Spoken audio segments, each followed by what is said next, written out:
Allow me to reintroduce myself. My name is. Allow me to reintroduce myself. My name is. My name is. My name is.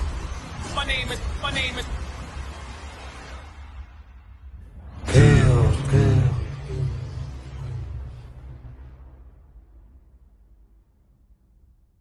Yo, what's up? It's your boy, Kells. What's the deal, y'all? What's up, Uncle Sean? Man. So when you say it like that, it makes me sound real old. This No, stuff just Uncle, like, hey, Uncle Sean, you old fart. How you been? Uncle Sean, got nephew Kells. We up in here. Man, check it out. Hey, this is a nice studio, man. Man, shout out to Edo Space, man. This is a lovely space, man, and I appreciate y'all giving us this opportunity to record and to put out some good content out of this studio. It's a beautiful studio. Shout out to Bree. Shout out to 21. Shout out to the whole crew. We appreciate y'all. Whole crew. Letting us use this space, and I pray that God have favor on y'all whole company, man. It's your boy, but it is a nice space. Yeah, it's nice. You know, as y'all know, we have our own studio, the Soulcial Drinkers Podcast. But we got some stuff coming up, and I've talked to you about it. It'll be in Vision Studios, but a little bit more on that later. And you'll see Kells with his own little setup. So we got some stuff in the works. So yeah. Yes, sir. Yes, sir. But the good thing about when you have stuff in the works, the good thing about More it when Negroes. I'm messing with you. All right, I'm sorry. Go ahead. But the good thing about it, though, Sean, when you have stuff in the works and you have stuff in the brain, it's like it's right here, because it's pretty much where it starts at. When you have that, what you really want to have come out, it's a good thing that you got that process going, that is coming, knowing where you came from in the studio that you did have, or the space that you did have, and going through the process, which I know it wasn't pretty, but the fact that you was able to, bounce back and get back to what your groove and get back to the swing of things, like, what was that process like from the Soulcial Drinkers Podcast, getting it out there, and all of a sudden it just got quiet for a moment? What was that moment like for you? Well, I'm calling him a Negro and my phone buzzing. I don't know, Kells, I live in my head, right? So there are certain things that I know what I want to do. I can visualize exactly what I want to do. And not usually, all of that has worked out pretty well. Then unforeseen circumstances, dealing with certain people who may not have been as locked in or as committed to it as I was. And then, I had my original studio where we got started at. Right. And so had to vacate that spot. And we set up a nice little spot where we've been recording. So that's still in effect. So it's been kind of crazy. Finances, money happens, life happens. And so you have all these you have all these ideas and stuff that you want to do. Exactly. And as soon as you think you're getting ready to take that next step, you end up taking some steps back. And I think the worst part about that is, especially with content creating, you don't necessarily have to be on top all the time. I've seen videos when I first started that people say sometimes you got to take a break and take a step back and recalibrate. And so that's where I am right now. But it's been tough. You see people that are in the same field as you, doing the same things that you were doing, and you can't do it anymore for a little while. And so it's like, now you get on TikTok and you like, shit. And I've had people that follow me. Like, man, what's going on, man? Yeah. You're like, it kind of fell off a little bit, but you have to get back at it. So your question was, what was it like? Yeah, of course, if you want to go in depth, cool. But if not, just just give them like the surface. Like, what was it like And like during that downtime when it was just when you felt like it was just dark, like you said, people you thought was locked in wasn't. You know, certain people maybe had stopped calling, stopped messing with you, or with no like no what word, was, nothing. what was that like? You get mixed feelings about it. Sometimes when somebody, whether it's dealing with content creating, podcasting, or just life in general, when people disappear on you or they I don't say stab you in the back because that's being a little overly dramatic, but sometimes you can see that coming, right? Yeah. And it's not until it happens that you're like, oh shit. Excuse me. Oh wow, man, I saw that coming. I have a potty mouth, y'all. And you feel there's a little bit of betrayal. So you have the idea that, you know, you've done everything that you can for people, and you know, you don't necessarily get that in return. You can't feel a way about that because, you know, people are gonna you know, so people gonna people. Right. So the little bit of betrayal, watching people continue to do the things that you were doing and you're not doing it, you know, a little bit, it can make you feel like a failure. Thankfully, yes, sir. My circumstances were so dire that I didn't have a whole lot of time to ruminate over what everybody else is doing. My main focus was to get me back where I need to be. And I will tell you, you know, everything that I've gone through has been financial.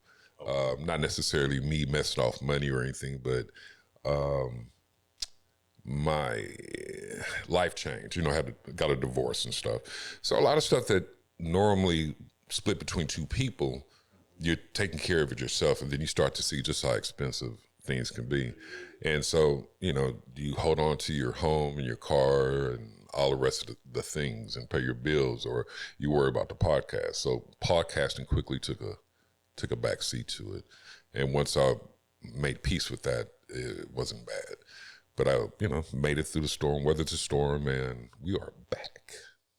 That's what I'm talking about. You heard he back. That boy good. Back like I never left. That boy good.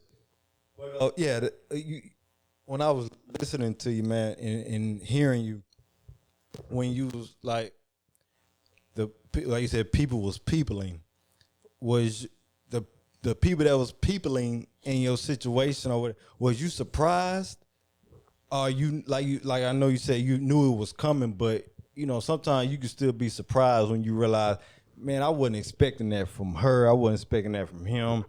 And the fact, like, wow, y'all really just turned your backs, you know, when you feel like you wasn't flowing. Or was it surprising, or it was like, you know what, that was just a lesson. Now I know how to move next time. So it wasn't surprising. It was shocking, actually, because the level of betrayal went a lot deeper than what I realized. There's a lot of things that were going on behind my back that, you know, I didn't know.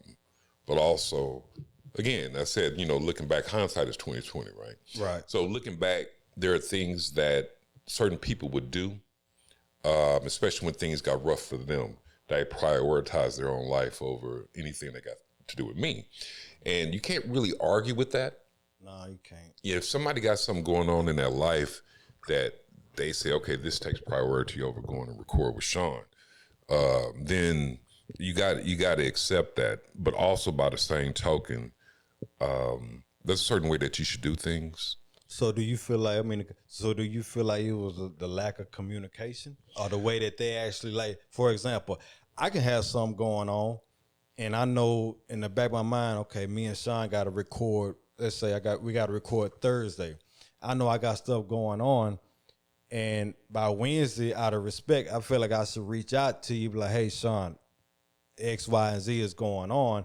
That just shows communication, and that shows like, okay, you know, he's a man of, you know, honor, or a woman of honor, to the fact that, okay, at least I communicated and being held accountable. So with that being said, was it to that degree, if the communication was better, would have been a better outcome? No. The reason why, so if, let's say something, somebody has a life event, or it's just, they got something going on where they can't come and record. That's just how it is. That Right. happens with everybody. Yes, sir. And what you can do is once that person gets past that, y'all can double up. Because, you know, a lot of times our episodes are, I got 2 in the can already. So even if we miss a week or two, we can still put out content Right. consistently. But a third party came into play, you know. And there was a lot of treachery, a lot of stuff that was going on behind my back. You know, I have a mentor, Lil Ron. Wildlife Films, Lil Ron is my guy. He's still helping me to this day. What's up, Lil Ron? Yes, sir. He's the truth. There's a lot of things that, you know, I was supposed to get a studio with him and network and do what we need to do. Mm-hmm. Somebody that didn't have anything to do with what we got going on in our studio intervened and kind of sabotaged it. Just like literally, we're talking about a grown man sabotaging what I have going on because, I don't know, you probably have to talk to him about why that is. But, you know, sometimes people get jealous. Yeah, I was just thinking that jealousy. Yeah, and it's really nothing to get jealous of. You know, I taught myself to do what it is I do. I taught myself how to use cameras. With the help of people that know a little bit more, they kind of help you along. And I built up the quality of the videos and even got better at podcasting. This is something I really worked for. Right. So there's no reason to be jealous of somebody. Just do what they do and try hard. Now, I'm not saying that this person that sabotaged things didn't try hard. He has his own thing going on. But no, to answer your question, I didn't see it coming because there was so much going on behind the scenes that I just wasn't aware of. Now, again, you don't have to be beholden to me to come and record and stuff like that. And if you don't want to do it anymore, that's fine. But there's certain things that I wanted to do that if that person would just got out the way then, I could have went ahead and did that. But you hung around and allowed this other person to mess up what we had. And that's the part I have trouble getting over because, you know, people, especially with this, man, I've run into so many people doing this podcasting thing that it's real treacherous. And you have a lot of people that want to be on camera. You have a lot of people that want to be so-called famous, internet famous and stuff, and I'm not doing it for that. I'm actually doing it for the money. You know what I'm saying? Just to keep it a buck. Right. But also, I enjoy doing it. Right. You know, you record. Passion. Yeah, you record, and then the part that nobody sees is the editing and chopping up clips for social media and all that stuff. That's something I truly enjoy doing. So, yeah, it's just a matter of feeling betrayal more on the part of my former co-host. Okay. But what makes it worse is that y'all had a lot of stuff going on behind my back that sabotaged what it was I was trying to do, and it was unnecessary. When all you had to do was just step away from the video. And with that being said, and I know we shared about this. I'm not used to holding these mics either. Me either. Guns like heavy. Yeah. like, come on now. Have a strong hand when this is over. That's why I keep putting it down. But it's all good. But that goes back to what I was, we were talking about last week for us, like dealing with people when stuff happens and it goes, when they do stuff behind your back and you don't know what's going on. And it's like I always say, like I tell you and I tell anybody, sometimes God can be working behind the scene. He could have allowed that to happen, even though it was jacked up, it was screwed up. But just imagine if now that you can move around and you can do it without that particular person getting in the way. So I believe it's all about timing at the same time. That's just what I believe. So with that particular person did what they did to that degree, hey, they got to deal with that, man. That's between them and God or whoever they serve or whoever they lay with or whatever the case may be. They got to deal with that, and it's like you don't get further pulling somebody else down. And with the jealousy, I believe that whoever jealousy part signed with you. I'll be honest with you. When you got a man like you say you passionate about it. If you don't have the passion behind it, why are you even in the room? Because if you passionate about something, the money gonna come, the fame is gonna come. But if you getting out on front street, like you saying, just for the fame, just for the clicks, just for the go viral moment, and you don't have no type of thing to stand on, far as like, integrity, hard work, passion, then you just gonna be a one-hit wonder. So with them being jealous of you, man, I believe they was just jealous of your work ethics. They was jealous of your aura. They was jealous of how you carry yourself. It don't have to necessarily be about the topics that you talk about, or whether you got a potty mouth. Because at the end of the day, we all done said some things. Can I keep it 100 with you? Go ahead, man. I don't think he was so much jealous of me. He was jealous of what his woman was doing. And she's making moves. And it's like, okay, let me But what they got to do with you? Well, I'm collateral damage. So I have to look at it like that. And I want to make clear, the fall off that I went through had nothing to do with my former co-host. Oh, okay. That's a completely different thing. Okay. If y'all watch the channel, the Soulcial Drinkers Podcast on YouTube, you'll see that one video, these people on it, then completely flipped. I got a new crew.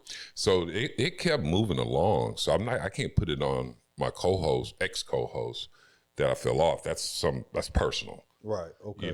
Yeah. But that situation and dealing with some of the people I've run across, it's caused me to approach things in a different manner. There you go. Too damn nice. Yeah. I'm also a photographer, so you throw an event or something, but you don't have to tell me. I show up with my camera. I'm going to shoot all the pictures. I'm going to edit, and then I'm going to shoot it to you. Sean, the cameraman. Yes, sir. Uncle Sean, the cameraman. Project Uncle's the camera is the photography aspect of it. Then we have the Soulcial Drinkers Podcast. But, yeah, if there's something that you're doing, I'm going to come and support you. And what happens with that is people become entitled. They come to expect that this is not just me. I talked to Lil Ron and other people. This is not unique to me. This is something that lots of people go through. But they'll get to the point where it's like, okay, they look at you as a resource, and they feel entitled to whatever it is that you have to offer. And so I have to start handling things a little bit different, and probably be just a little bit meaner. And maybe meaner is not the right word. More discerning on who it is I help and how much I help. Right. And the other part of that, which is the ugly part, is what am I going to get out of it? It sounds selfish, but in real life, in normal everyday life, I don't have people around me that don't offer something. Not meaning that I use people, but if you don't serve a purpose in my life, right, there you go. You can't be in my life at all. So moving forward, that's just the way it's going to have to be. So I'm not going to show up at your events with my camera and start taking 60, 70 pictures, edit them, and send them to you. And half the time, you don't even give me credit when you post it. When you post it, yeah, right. yeah. It's just like, I got what I want. It's out of sight, out of mind. I film stuff for people, and then they chop it up, and they put on their show, not a single mention on Instagram or TikTok or nothing. Yes, and then I was like, okay, well, I can no longer afford to do this, because when I did fall off, whether it's my fault or somebody else's fault, people were just like, okay, not you. And I'm not talking about Kells. I'm not talking about Brittany, and I'm not talking about Terry. Especially Kells is on my bumper, man. We need to get back in the studio. Let's go, man. Let's go. I'm trying. It's hard. Hey, man, it's like, honestly, like, Sean, you got to understand, dude.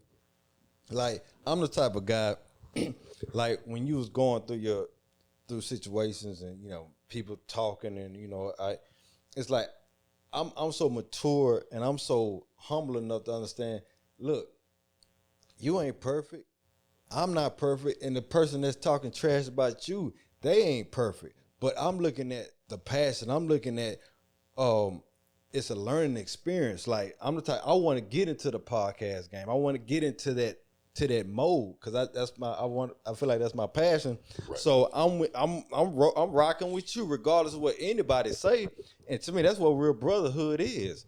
I'm gonna rock with you regardless, unless you ain't. But you out here doing some foolishness, I can't rock with you. Right. Which makes sense. Or correct me. Right. So I'm like, okay, so let's do this and that. But when you go, I'm going back too far. Like when you say you gotta serve a purpose.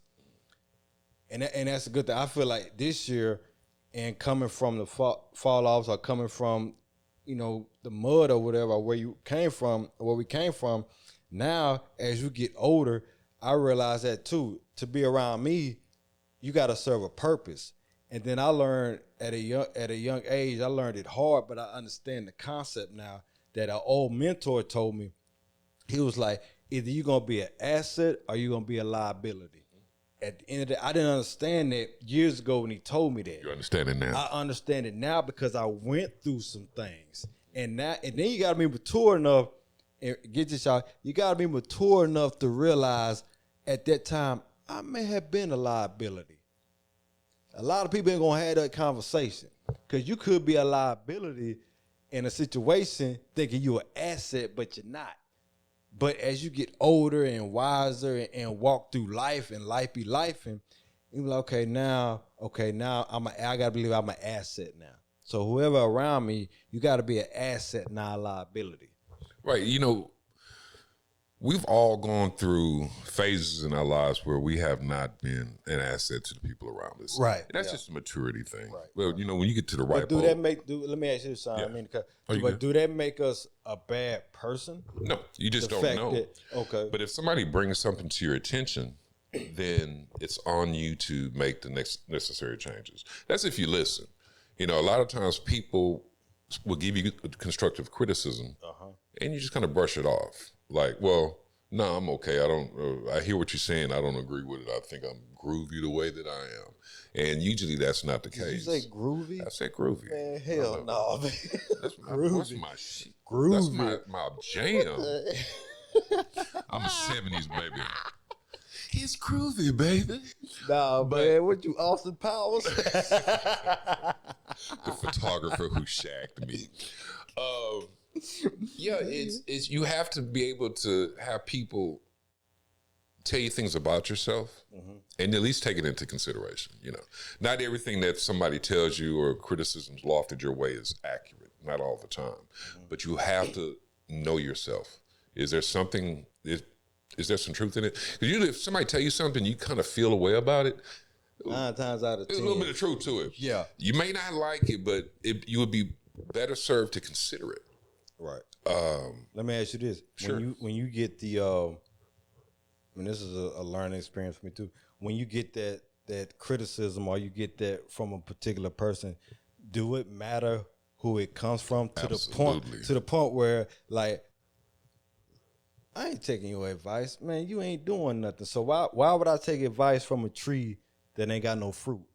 So not all, you have to weigh it. Right. Okay. If I'm walking down the street and I'm smoking a crack pipe and a homeless person walks by and says, hey man, probably shouldn't be smoking crack. Well, he's homeless, but that don't make him wrong. Right. You could have somebody that's a godly person and they give you BS advice. Right. You got to take it, so yeah, sometimes it matters who it comes from, but how you need to weigh. Right. How much it's going to take over. Right. Because sometimes, just because you don't agree with somebody's lifestyle, who they are, where they're coming from, doesn't mean they're wrong. Right. You understand what I'm saying? They may give you some advice that doesn't apply to you. There's a term that I learned. I thought it was pretty funny. It's called an ask hole. ASKHO. I heard of that before. So an ask hole is a person that asks you for advice and they never follow it. Then I know somebody that's in my orbit that gives advice all the freaking time.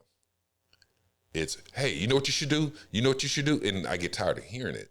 So there's got to be like a gray area. If you're constantly giving people advice, after a while, they're going to tune you out. But if somebody gives you some solid advice and somewhere in that you can find a kernel of truth as it applies to you, yeah, man, listen to it, But also, if I know you're an idiot, and I know that's a bad way of putting it, but we all know idiots. Yeah. I'm probably not going to listen to you as much, but you still have to listen to the things that people say because they may luck up and say something that actually applies to you. Right. Or they can, end up saying something that you've been thinking about. Somebody told you 5, 10 years ago, and then they telling you the same thing. I was like, maybe I do need to change that particular, whether it's an attitude, whether it's aura, or whether it's like a certain thing that you do that you don't realize that you're doing. Okay, I'll give you an example. When I was in Virginia, I was in the Navy. So I was stationed in Norfolk, Virginia. I did everything. And I was my homeboy, Tony. I stayed with him and his wife. Tony. Yeah. Pretty Tony? Tony Denson. Tony D. And his wife, Sean. Her name was Diana, but Sean. And their daughter. And I would stay with them for a few months. Then I hook up with some chick, go stay with her, come back to their house, stay for a few months, find a chick, go stay with them. And I rarely did anything outside of wash the dishes every now and then. I mean, one time I got my income tax or something. I gave them like $150. This is like 91 to 95. Okay. Barely did anything for them. Fast forward about 15 years later, I'm long out of the Navy. And I had people live with me that did absolutely nothing. And I literally called that woman and apologized. Because it took me having to be done like that to understand what it was. But, and I'm not going to blame it on youth, but I got out of the Navy I was getting ready to turn 24. So I was pretty young. I had the Jeep Cherokee. I had 2 freaking 15s in the back. It'd be 6 o'clock in the morning getting ready to head to the base, and I'm boom, boom, boom, boom, boom. Just annoying. And I didn't realize just how freaking annoying and usury I was until I got put in that position. I was like, oh, this is how it feels to get used by somebody and get nothing out of it. You know what I'm saying? So sometimes you have to go through things in order to understand exactly what it is that you're dealing with. Right. So when you go through those things and like I said, you feel like you was a liability and you become an asset, do you feel like this time and day where say for example, if we see somebody that we was a liability with, and now that we grew and all this other stuff, now we feel like we're assets, and we see that particular person we saw that called us feel like we was a liability, do you feel like we should give them an explanation, or when we see them again, like, hey, at that time, yeah, man, I was a liability, like basically giving them like a reason why we was acting the way we was acting, or do you feel like, hey, man, when you see me, just walk on by? I mean, what do you mean? Like, for example, like, if I was a liability to you 10 years ago, and now I grew, I got older, and I realized, hey, man, maybe I should have contributed more to the friendship. Maybe I should have contributed more to the marriage. Maybe I should have contributed more to whatever the case may be. But now that you realize that, and if you see that particular person that you feel like you should have did better by, if you see them in the near future, do you feel like we owe them, if we see them, we need to pull them to the side and owe them an apology?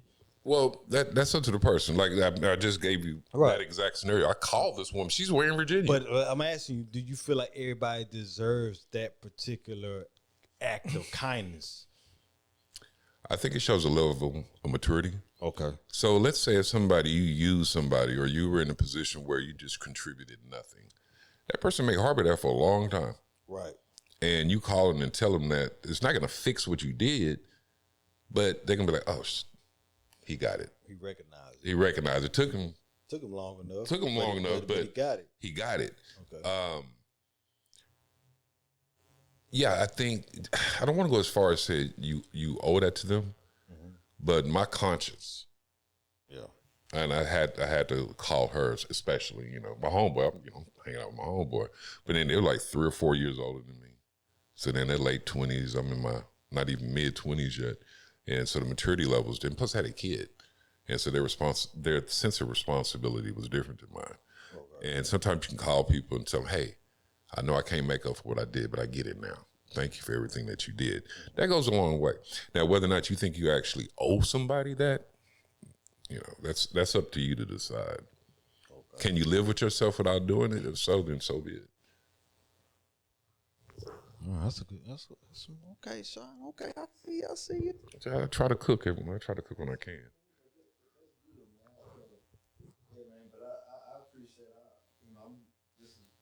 public. But I appreciate our friendship, man, because I feel like, well, I'm gonna say it's brotherhood, because you know it's the difference between a brotherhood and a friendship. It's like we don't really know each other 100%, but it's like when genuine spirits and it's like that drive and that aura and that spirit, it gets on somebody. It's like, man, this dude right here, I rock with him. You know, I can, you know, I may not agree with everything that he does, or you're not supposed to. We grown men, right. But at the end of the day, it's like the respect is there when we talk, and I want to let people know, Uncle Sean, make me feel the Army, the Navy. I'm sorry, the Navy guy, the Jordan guy, the sneaker guy, the podcast guy. Man, that dude got a heart, man. He, like, at the end of the day, he does have a heart, and I believe that's what a lot of humans today are missing. Like I said, we can all be assholes. Yeah, I said it. We can all, but at the end of the day, it's like, if his heart is in the right spot, he'll do anything for you. And those are the type of people that we really want to be around, and I believe we should have in our circle at the end of the day. So let me ask you this: should you be like that? What do you mean?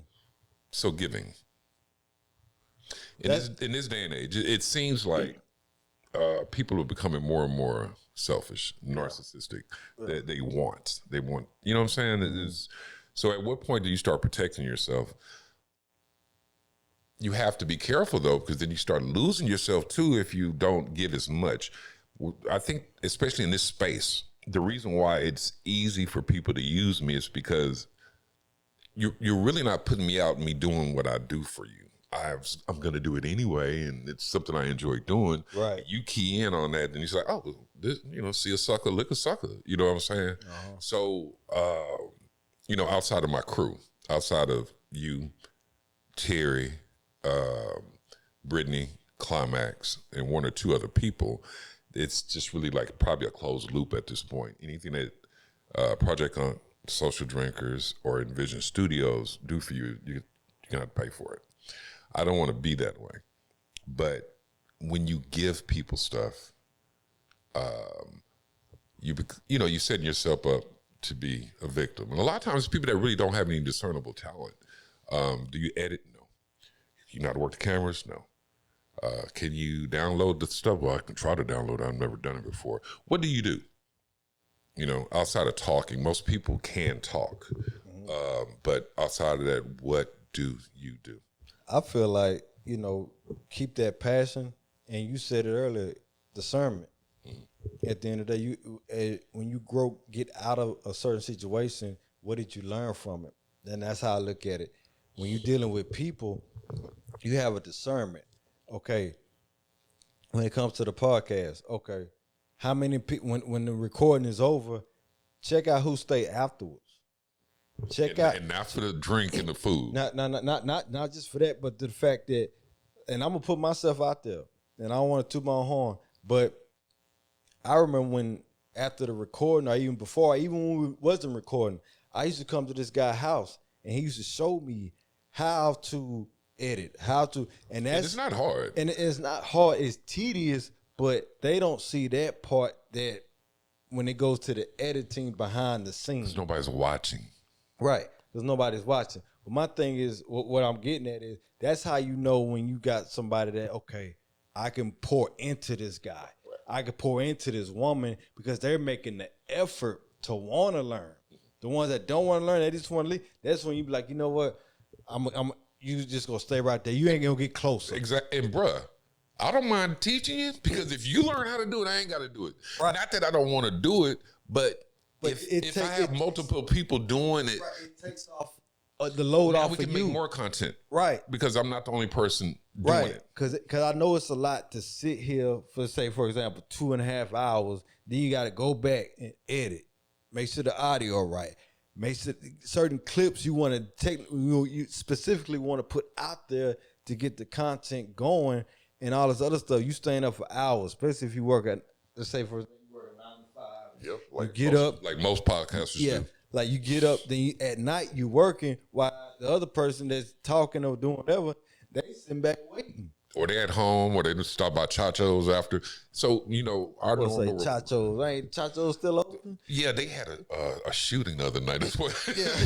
What's say That's why it's on I my know the head. one on 45 Little York still open. Yeah, they had a They fight weak. over They- some they nachos or something. The dude left and shot through the. Man, but the fajita nachos, oh, them the best ones. I might get something on the way home. Anyway, look, Man, I'm but they old. You're drinks gonna are make me weak. forget Man, what I them was drinks gonna say. weak. But anyway, yeah, the fajita nachos. I'm sorry. Jesus Christ. Ooh.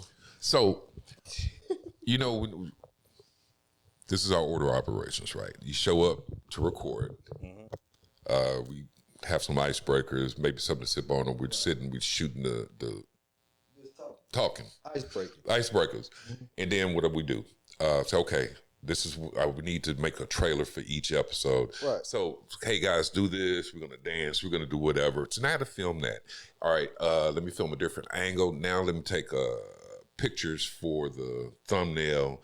And then we sit down and start recording. And after we stop recording, I make sure I hurry up and take my SD cards, my micro SD cards out, take it and download it as soon as possible. That way we don't lose any footage.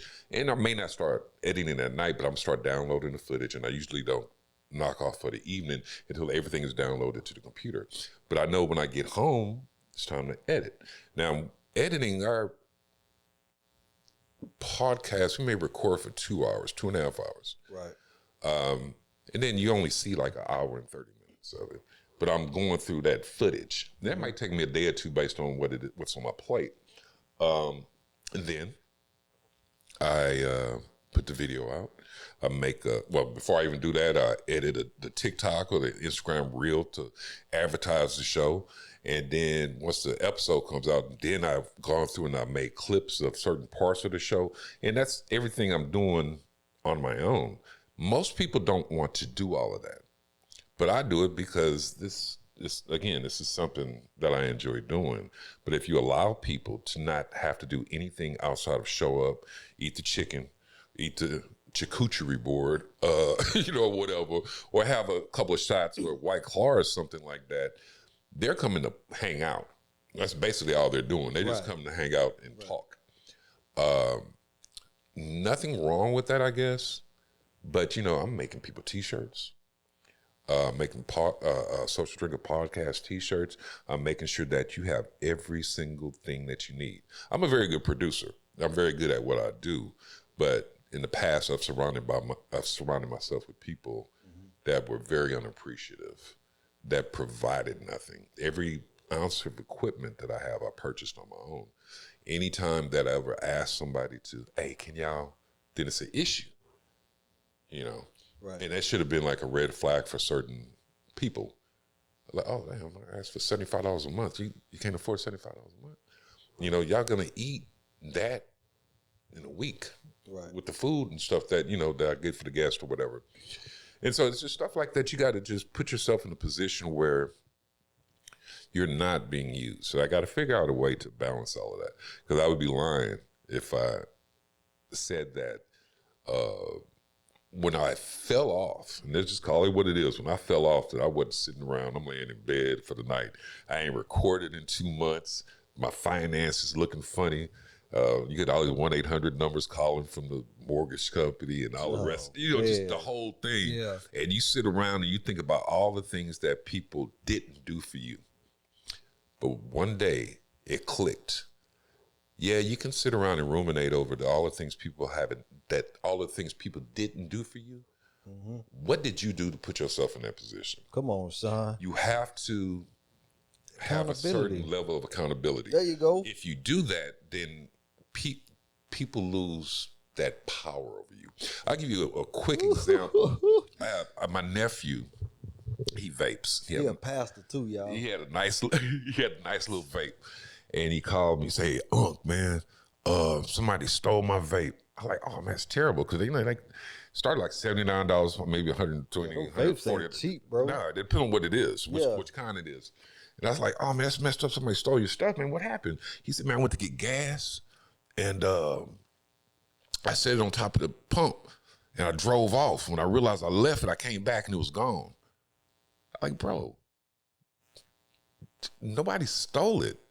You left it and somebody picked it up. Yeah. Now, That's a You difference. can have the mindset that somebody stole it. Should they have taken it? Probably not. But if you wouldn't have left it, you would still have it. It wouldn't have got taken. So the lesson isn't that somebody stole from you. The lesson is that you were careless with your things. And so I'd rather keep the power for myself. Mm-hmm. If there's some type of hardship that I go through, I try to go back as far as I can and figure out how I contributed to it. If you can do that, you can avoid doing that thing again. But if it's always somebody else's fault, you never see it. Ooh, he said so right there. Sean, boy, that's what happens when you go through stuff. Boy. I'm very clear-minded. Very clear-minded. So that's cool, man, because it's a lot of people, bro, that they don't take accountability for nothing, man. And it's sad. Like, you always blaming people for the situation that you put yourself in. And like you said, you can't give people that much power. And that goes back to them controlling you, and they don't even know it. Well, that's controlling your mindset. That's the only part about this whole having to change crews and all that. Someone took that control. Somebody was being a puppeteer behind the scenes that kept me and Lil Ron from working together. And that level of deception by the person that I'm working with, I still to this day, I can't fathom why you did that. I didn't do anything to you. I don't. So while there's a level of accountability, when it comes to that thing that happened, none of it was my fault. That's the frustrating part. I allowed somebody to get close enough to me to F me over. So after that situation, what happened? To this day, are you and Lil Ron still talk? Oh man, Lil Ron got me another Rodecaster. I have he set me up with an Apple computer. I got some wireless mics I'm going to get. So to answer your question, Lil Ron will always be in my corner. There you go, Sean. That's what I want to get at. At the end of the day, Sean, no matter who try to come and sabotage, no matter who try to come in and discredit you, make you look bad, at the end of the day, he still stayed at the end of the day. So y'all still working together. The future is going to be crazy. We're supposed to be in the building together. It's still coming. Well, it's still coming, Sean. So that part, that ship is sailed. So I moved on to something else as far as like Climax with the Envision Studio. So maybe things worked out the way they should. But again, it's that the treachery involved in it was completely unnecessary. You know, and that part I will never. It's that guy, whatever that was. I'm just throwing it out there. It could have been jealousy, but like I was telling you, they could have been jealous of the relationship between you and Lil Ron. You just never know. Like I'm just throwing some stuff out. No, you're absolutely right. Yeah. Lil Ron is the alpha dog in this whole scenario. Okay. And it was me, Lil Ron, and a couple of different entities. Mm-hmm. Like I said, I'm not no bitch. Well, I'm not no woman, so I'm not going to do a whole lot of gossiping. I'm just telling you the circumstances. So I'm not throwing names out there. But when Lil Ron is the alpha. Okay. I don't mind being subordinate or subservient to somebody that's been doing what I'm trying to learn how to do for years. I don't understand that. If there's something I can learn from this dude, you got to be a follower before you become a leader. So I started with my previous crew in my man cave in my house, and it was Project On. And then I said, hey man, I got us a studio. I'm gonna get the sign. I'm gonna get all of this stuff. And then when I met Lil Ron and I told him what I wanted to do, and I always do the impression of him. When he get excited, he stutter. He's like, hey man, look, you go get your studio together. Let me tell you what I'm gonna do. I know a guy, man. He can get you a computer then you start throwing numbers like RAM, and I don't understand none of that. You know, the mics and he don't smoke in his studio, which I don't either. All this stuff is brand new. He just anytime the new stuff come out, he get it for you, and it sounded like he was selling dreams. Mm-hmm. When I tell you, dude got every single thing he told me he would get from me, and then some. We set up for our very first episode in the new studio at the Soulcial Drinkers Podcast. I don't know how to work the Rodecaster. It sounded terrible, and I like the guest sitting where you sitting. So the guest is already there. We can't record. So I hop on my phone, like, hey, Ron, man, I got a guest here, and the mic's not working. I don't know what I'm doing wrong. He said, okay, I'll be right there. 10 minutes later, they were pulling up. They walked in the studio. His videographer, Cato, videographer and editor, came in. He messed with the buttons and showed me some stuff. And then they left. We recorded our first episode. So he's always been there at every single turn. Anytime I do an interview, and it's even remotely about the business or whatever, I make sure that Lil Ron get his flowers. Lil Ron has nothing to do with this. But because everything that he's ever told me, he's done it, then you have my undying loyalty. Yeah. And I trust you. And then the dude making movies and stuff, like movies. Come on, man. Yeah, man. You know, so there's a lot to learn. The thing is, though, and I don't want it to be a black or white thing, but us as black people, we have a really hard time with having somebody above us. Let's take young people, for example. Everybody wants to be an entrepreneur. But most of them don't know how to even get to a regular job on time. Right. How can you run a business? You can't get to work on time. When you get there, you barely work. You understand what I'm saying? Being an entrepreneur is another way of saying I want to wake up when I feel like it. I want to smoke weed and go do my. But being an entrepreneur is one of the hardest things you can do. You only eat what you kill. I have a job, a career. I could take PTO. I'm like, I've been off yesterday, today, and I'll be off tomorrow. I could take PTO, and I'm still getting paid. If an entrepreneur is not working, he doesn't make any money, unless, of course, he has people working for him. Yeah, you know. But starting off, you have to sacrifice. You have to work 14, 16, possibly 18 hours a day in order to get your stuff off. The reason why that is, they think it's a sucker move to have to work for people or to be under people. But if you don't know what you're doing, be an apprentice. Learn from people. Ask questions. Be a sponge. And be a sponge.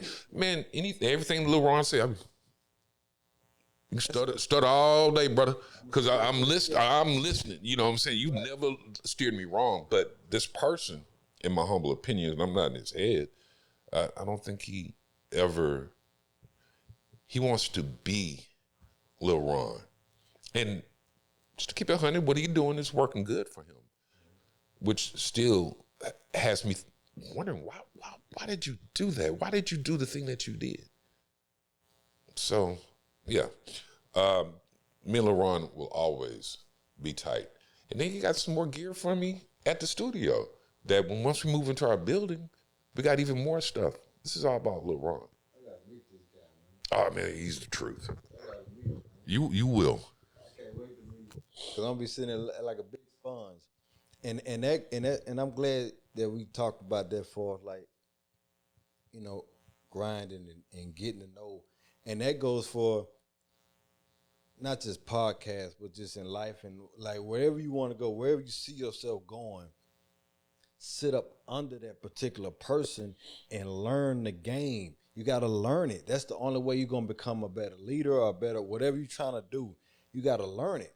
And you got to be quiet sometimes. A lot of times, son, people come in the game or come in whatever and they want to do all this. It's not time to be quiet. Sometimes you got to sit back, take notes, or just sit back and just soak up the game without taking a picture, without putting it on Instagram or who I'm with such and such or whatever. Man, I don't mind that. That's okay. That's part of the game because that's advertising. Right, but are you posting this picture just to get likes, or what did you get out of the meeting? I get that. That's where I was going with it. I could post a picture all day with you, Sean, but my thing is, what did I gain from the conversation we had off screen?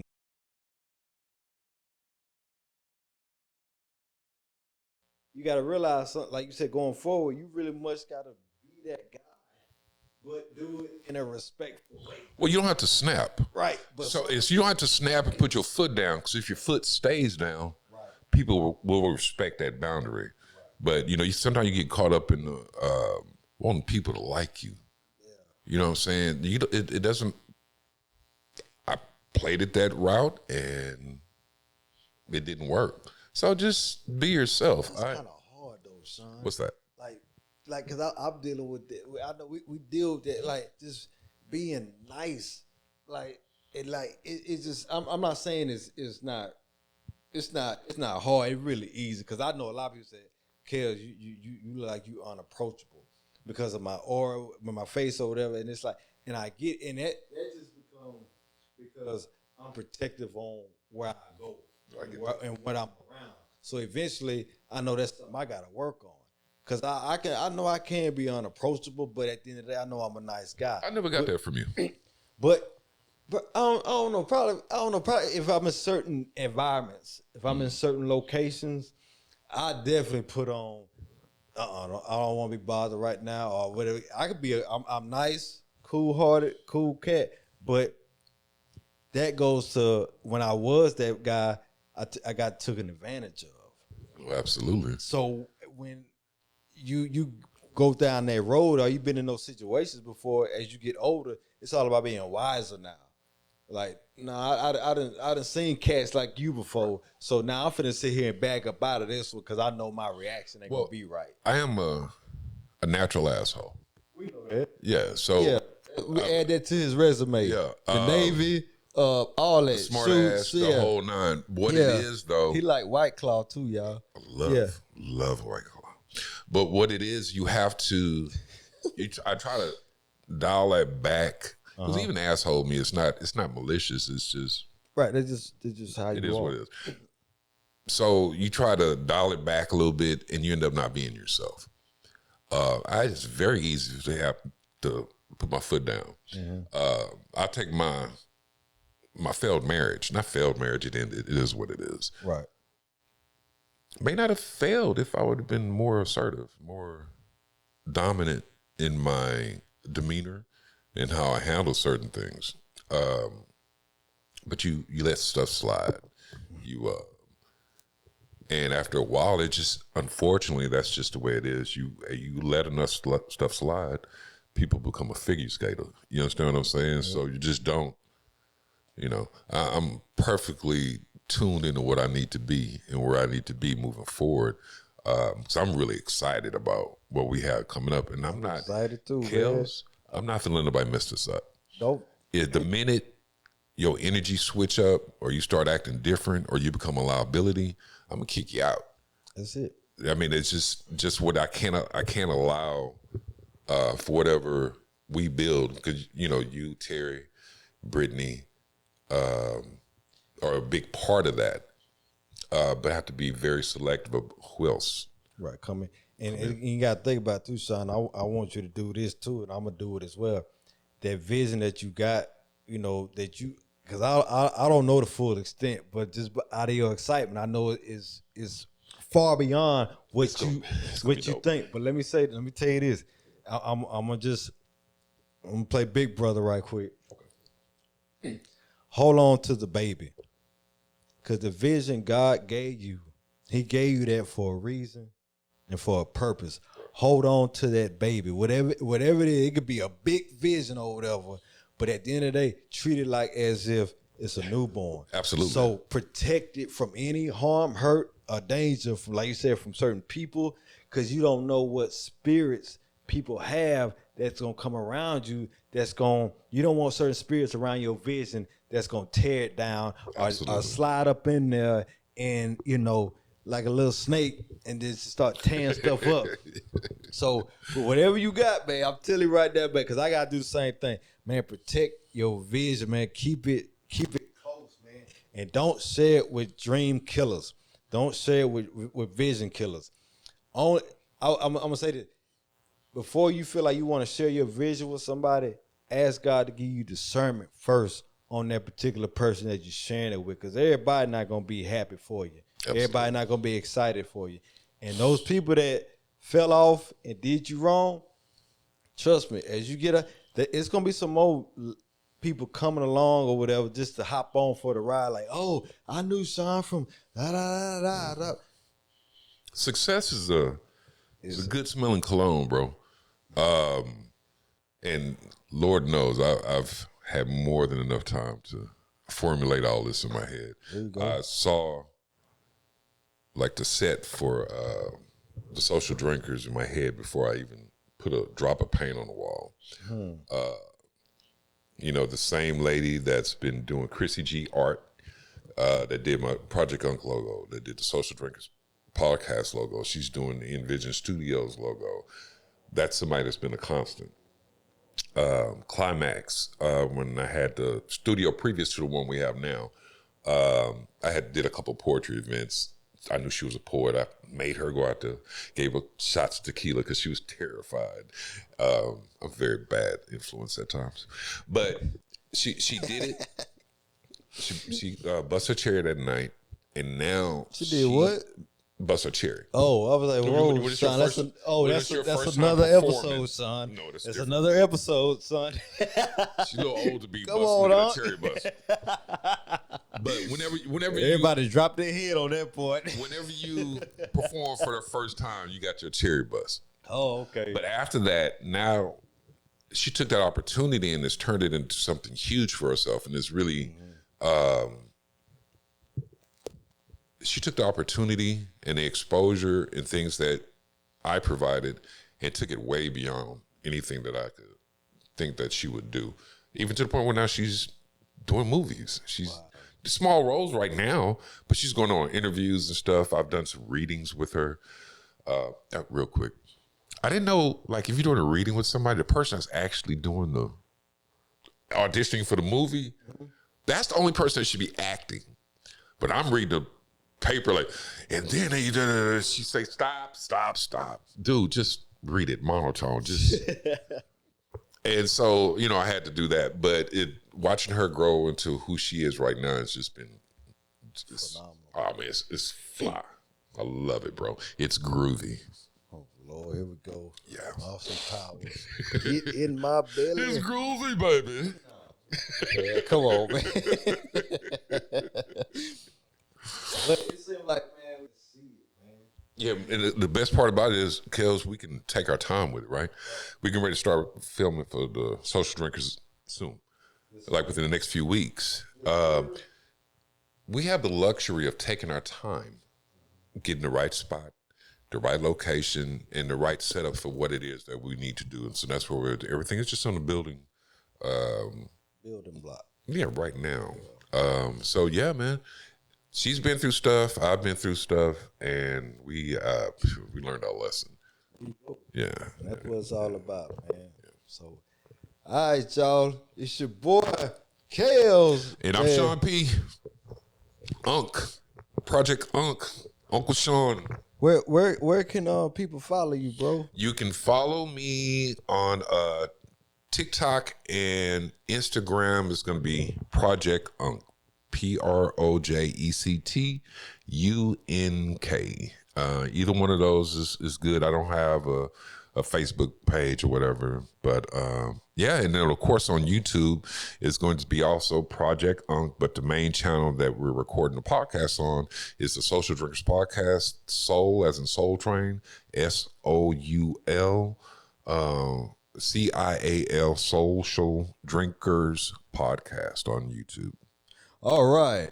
And then you can follow me at Inspirations from Kells on Instagram. Yes, sir. And on TikTok, it's Kells with 3 exclamation points. And on Facebook, my name. But y'all take care. And we can't wait to see you again. It's your boy Kells. Stay groovy, baby. Oh, hell. We out, y'all.